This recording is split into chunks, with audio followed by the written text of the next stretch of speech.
Bismillahirrahmanirrahim. Alhamdulillah Rabbil Alamin. Allahumma salli wa sallim ala Sayyidina Muhammad wa ala ali Sayyidina Muhammad. Alhamdulillah, we begin by praising Allah subhanahu wa ta'ala for the session in answering some queries and that are raised. And we pray that Allah subhanahu wa ta'ala bless us and with tawfiq and hidayah and open for us doors of understanding. And may Allah subhanahu wa ta'ala bless us with goodness in dunya and akhirah.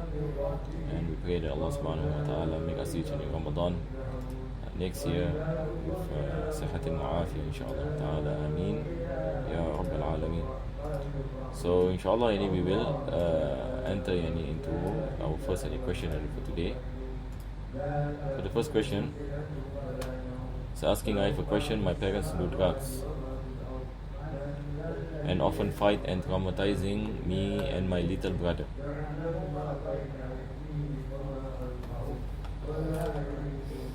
There are so many times I wanted to call the police because I couldn't take it anymore. Does it make me the hacker child if I did it? I'm a Muslim but not a good one to be honest. But everyone who knew this kept saying it's a ticket to hell.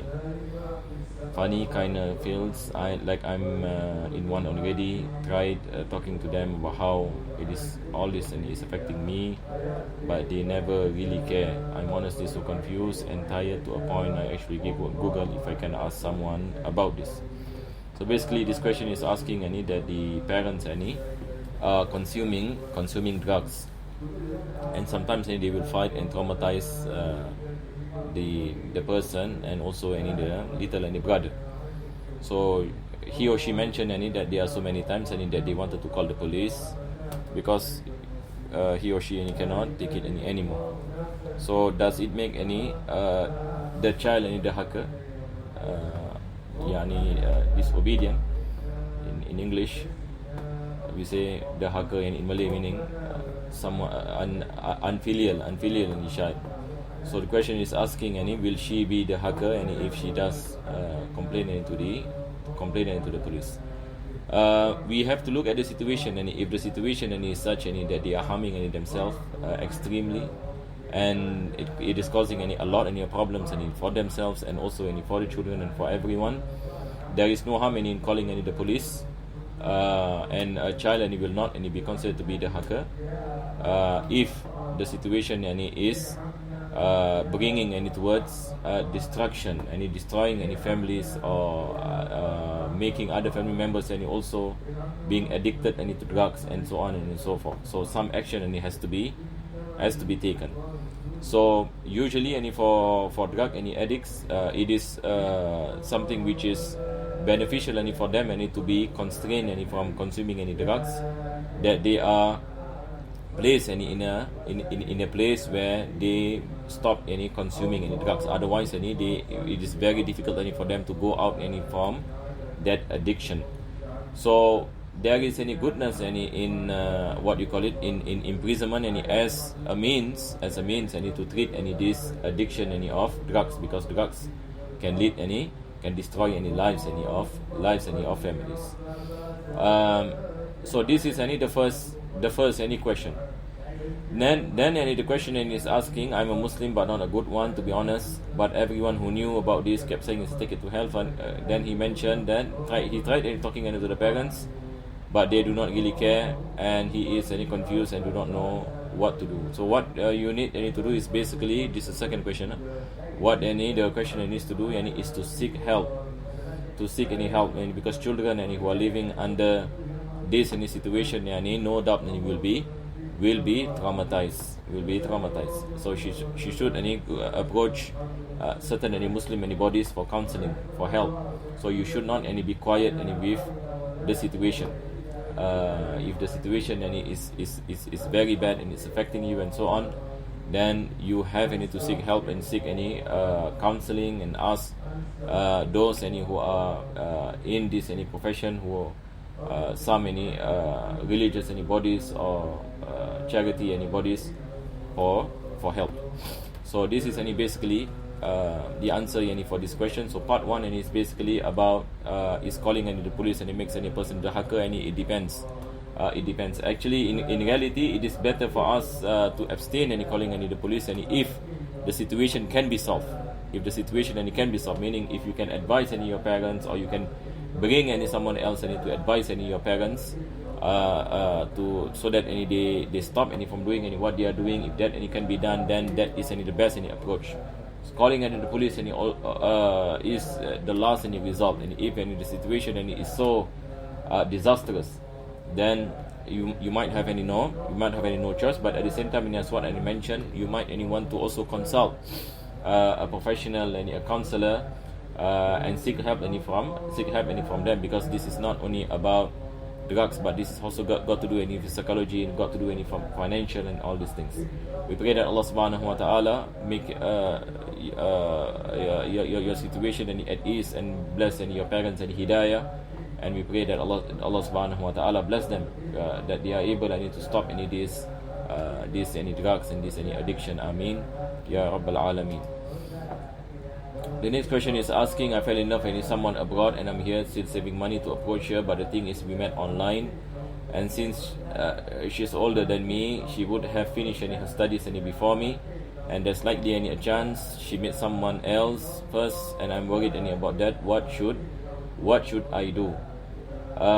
In this situation, if a person for example in a state anywhere he wants to get married to someone, then what you call it, you should do the appropriate measures in meeting the parents for example, and asking from the parents consent. Otherwise nothing is being regarded. Somebody else can come in and ask her for hand in marriage. So in Islam we have this process called the process of khitbah. So although she is living overseas, you have to think about ways how are you able to approach the parents, and ask for her hand in marriage, not necessarily now, but also in the future. If you have done that process, then you have binded some sort of a relationship, and it is called the khitbah. So she is regarded as your khatibah.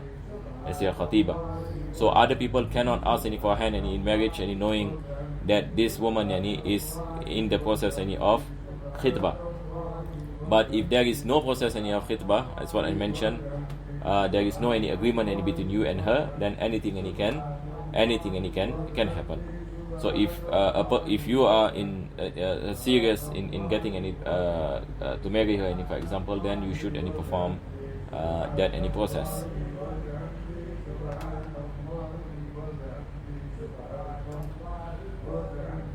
Soalan seterusnya menanyakan, ibu saya kata menggunting rambut boleh membatalkan puasa. Adakah ini benar? Ini tidak benar. Menggunting rambut tidak membatalkan puasa. Ia bukan termasuk dalam perkara-perkara yang membatalkan puasa. Assalamualaikum Ustaz. Waalaikumsalam. If I am planning to go Umrah or Hajj, is it required for me to inform all my acquaintances and relatives that I am going, and also seek for their forgiveness, because I'm worried that I will feel riya if I do that? Jazakallah khair. The answer to this is that it is not compulsory upon you. It is not compulsory upon you to perform that. It is not any wajib that the person who wants to go to Hajj and Umrah and ask forgiveness from the relatives. Asking forgiveness from our friends and relatives, it is not only about going to Umrah. We ask forgiveness if we have wrong with something, we have done something wrong with somebody, then it is incumbent upon us to ask for forgiveness. Regardless whether we are going to Hajj or Umrah, we are not going to Hajj or Umrah. So it is better for a person who wants to go to Umrah, for example, not to inform everyone. This is to save a person from ostentation, from riya. What is done nowadays is that we post online that we are going to Umrah, that we are going to Hajj, and all these things should be avoided. This is to save ourselves from riya, from ostentation. when it comes to asking for forgiveness, I mentioned that it is not any prerequisite that you ask for forgiveness, and you can ask for forgiveness at any time, not in particular when you are going into Hajj or Umrah.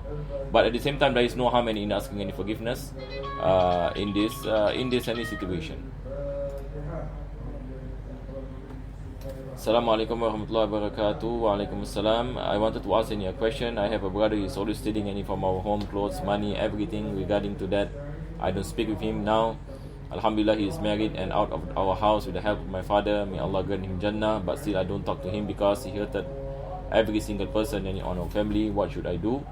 Do I have to talk to him considering what he has done to us for so many years, almost 15 years? So this is a question, a person is not happy with the brother because he is still stuff when he was living with the family.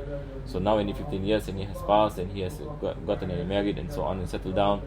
And he was asking should I talk to him as a brother. As a brother, of course, there are certain responsibilities. We have this notion of Siratul Rahim, that we have to enjoin any task, enjoin this